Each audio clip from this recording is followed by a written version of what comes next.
Hello everyone, welcome back to my channel. आज हम geography का एक चैप्टर आवर कंट्री इंडिया के बारे में समझेंगे। तो आइए शुरू करते हैं। इंडिया एक बहुत बड़ा और डाइवर्स देश है। यहाँ पर हमें अलग अलग landforms, climate, vegetation, wild life, languages और कल्चर्स देखने को मिलते हैं। इतनी डाइवर्सिटी होने के बावजूद इंडिया एक यूनाइटेड नेशन है। इसी वजह से हमारे देश को यूनिटी इन डाइवर्सिटी का बेस्ट एग्जाम्पल माना जाता है। Location of India. India northern hemisphere में स्थित है। ट्रॉपिक ऑफ कैंसर, जो कि 23 डिग्री 30 मिनट्स नॉर्थ लैटिट्यूड पर है, लगभग अर्थ के बीच से गुजरता है। इंडिया 8 डिग्री 4 मिनट नॉर्थ से 37 डिग्री 6 मिनट नॉर्थ लैटिट्यूड तक और 68 डिग्री 7 मिनट्स ईस्ट से 97 डिग्री 25 मिनट्स ईस्ट लॉन्गिट्यूड तक फैला हुआ है। इंडिया की ये लोकेशन उसके क्लाइमेट और सीजन्स को प्रभावित करती है। Extent and size of India. India का टोटल एरिया लगभग 3.28 मिलियन स्क्वायर किलोमीटर्स है। नॉर्थ में कश्मीर से साउथ में कन्याकुमारी तक लगभग 3200 किलोमीटर्स का डिस्टेंस है। ईस्ट से वेस्ट यानी अरुणाचल प्रदेश से कच्छ तक लगभग 2900 किलोमीटर्स का डिस्टेंस है। इस बड़े साइज़ की वजह से इंडिया में फ़िज़िकल फीचर्स और क्लाइमेट में काफ़ी वैरायटी मिलती हैं। India surrounding water bodies. India 3 तरफ से पानी से घिरा हुआ है, इसलिए इसे पेनिनसुलर कंट्री कहा जाता है। इंडिया के वेस्ट में अरेबियन सी, ईस्ट में बे ऑफ बंगाल और साउथ में इंडियन ओशन स्थित है। इन वाटर बॉडीज़ ने इंडिया के ट्रेड, ट्रैवल और कल्चरल कॉन्टैक्ट्स को काफ़ी हेल्प किया है। Indian standard time. इंडिया का ईस्ट वेस्ट एक्सटेंट ज़्यादा होने की वजह से अलग अलग जगहों पर लोकल टाइम अलग होता है। इस कन्फ्यूजन को दूर करने के लिए 82 डिग्री 30 मिनट्स ईस्ट लॉन्गिट्यूड को इंडियन स्टैंडर्ड मेरिडियन चुना है। इसी लॉन्गिट्यूड के टाइम को इंडियन स्टैंडर्ड टाइम या IST कहते हैं, जो पूरे देश में फॉलो किया जाता है। Political and administrative divisions. Administration को ईजी बनाने के लिए इंडिया को स्टेट्स और यूनियन टेरिटरीज़ में डिवाइड किया गया है। आज इंडिया में 28 स्टेट्स और 8 यूनियन टेरिटरीज़ हैं। स्टेट्स को आगे डिस्ट्रिक्ट्स में डिवाइड किया जाता है। ज़्यादातर स्टेट्स का फॉर्मेशन लैंग्वेज के बेसिस पर हुआ है। Physical divisions of India. India के फ़िज़िकल फीचर्स काफ़ी डाइवर्स हैं। इन्हें समझने के लिए इंडिया को मेजर फ़िज़िकल डिविजन्स में बांटा गया है।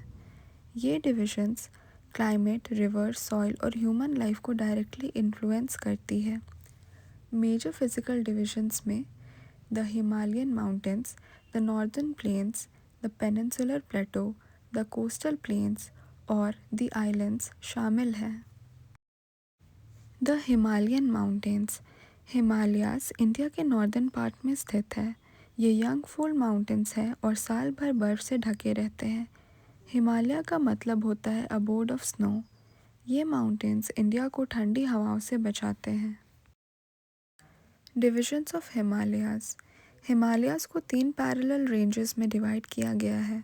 सबसे ऊपर हिमाद्री या ग्रेट हिमालय है। उसके बाद हिमाचल रेंज आती है, जहाँ कई हिल स्टेशंस हैं, और सबसे नीचे शिवालिक रेंज है। The northern plains. Northern plains Himalaya के साउथ में स्थित हैं। ये प्लेन्स रिवर के द्वारा लाए गए एलुवियल सॉइल से बने होते हैं। इंदस, गंगा और ब्रह्मपुत्र रिवर्स ने इन प्लेन्स का निर्माण किया है। ये रीजन बहुत फर्टाइल है। Importance of the northern plains. Northern plains agriculture के लिए बहुत उपयोगी हैं। फ्लैट लैंड होने की वजह से यहाँ ट्रांसपोर्ट और सेटलमेंट्स बनाना आसान होता है। इसी वजह से ये रीजन डेंसली पॉपुलेटेड है। The peninsular Plato. Peninsular Plato northern plains के साउथ में स्थित है। इसका शेप लगभग ट्रायंगुलर है। ये इंडिया का सबसे पुराना लैंडफॉर्म माना जाता है। यहाँ कोल, आयरन ओर जैसे मिनरल्स पाए जाते हैं। Important ranges of the peninsular Plato. Peninsular प्लेटो में कई इम्पॉर्टेंट रेंजेस हैं। अरावली रेंज दुनिया की सबसे पुरानी माउंटेन रेंजेस में से एक है। विंध्या और सतपुरा रेंजेस भी काफ़ी इम्पॉर्टेंट हैं। नर्मदा और तापी रिवर्स यहीं से फ्लो करती हैं। The western and eastern Ghats. Western Ghats peninsular प्लेटो के वेस्टर्न एज पर स्थित हैं। ये रेंज ऑलमोस्ट कंटिन्यूअस और ज़्यादा ऊंची है। अरेबियन सी से आने वाली मॉनसून विंड्स यहीं टकराकर हैवी रेनफॉल देती है। Eastern Ghats eastern as per स्थित हैं।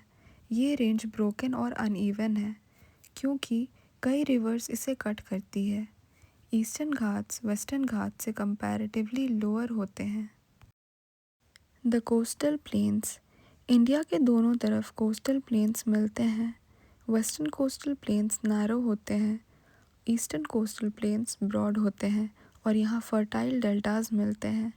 फिशिंग और ट्रेड यहाँ के मेन ऑक्यूपेशंस हैं। Important rivers and deltas. India की कई important rivers bay of Bengal में गिरती हैं। महानदी, गोदावरी, कृष्णा और कावेरी रिवर्स फर्टाइल डेल्टाज बनाती है। सबसे बड़ा डेल्टा सुंदरबन डेल्टा है जो गंगा और ब्रह्मपुत्र रिवर से बना है। The islands of India. India के पास दो मेजर आइलैंड ग्रुप्स हैं। लक्षद्वीप आइलैंड अरेबियन सी में स्थित है और कोरल आइलैंड्स हैं। अंडमान और Nicobar islands bay of Bengal में स्थित है और ये वोल्केनिक ओरिजिन के हैं। Tsunami and island regions. Tsunami एक बहुत बड़ी सी वेव होती है जो समुद्र के नीचे अर्थक्वेक से बनती है। 2004 में अंडमान और निकोबार आइलैंड सुनामी से बहुत प्रभावित हुए थे। India's neighbouring countries.